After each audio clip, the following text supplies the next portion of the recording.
All right, so I want to just take a time just to pause and reflect on the last couple of years in working in the NDIS with the therapeutic supports and behavioural supports clients.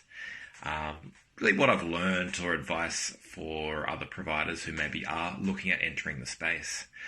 So I guess when I entered about 3 years ago, it was relatively new area. It was a bit of the wild, wild west. Everyone was kind of sorting themselves out, and probably not a lot of people knew what they were doing, really.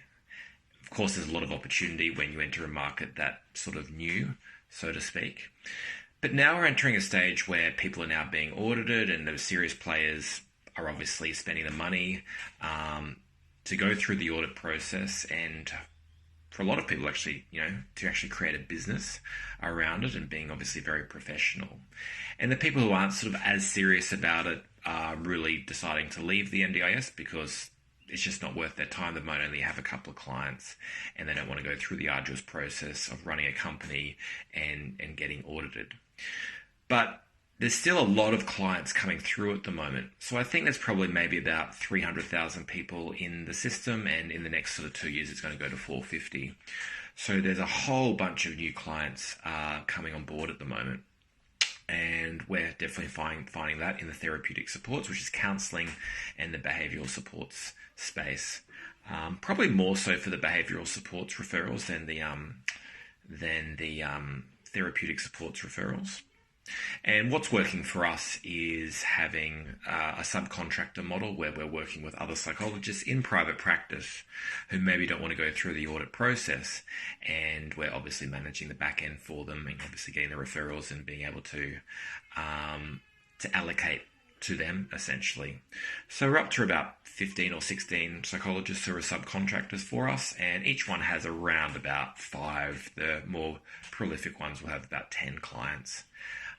And that system's working very well. And for our behavioural supports employees, we've got employees where I'm managing them in-house just because the referrals are more complicated, and I need to sort of know what's going on there. And yeah, I think we'll continue to grow for the moment. Especially for the subcontracting model, because that's a relatively easy way to grow, because people in their private practice run their own show, so to speak. And I'm finding that's what psychologists want. They don't want to be employees. They want to be able to work for themselves and be flexible, and of course be able to see clients and not be sort of weighed down by all the paperwork and hassle and that type of stuff.